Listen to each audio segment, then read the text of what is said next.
ரெக்கையுள்ள குஞ்சு இது, கூடு ஒன்றும் தேவையில்லை.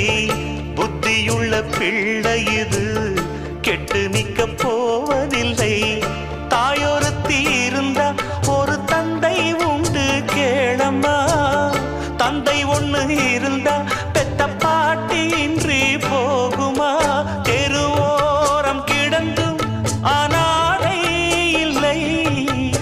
உறவென்னை வெறுத்தால் தினம் தருவேன் தொல்லை. கெட்டாலும் பட்டாலும் உன் பேரந்தான்.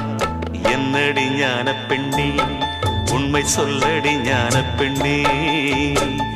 நடந்தால் 2 அடி, இருந்தால் 4 அடி.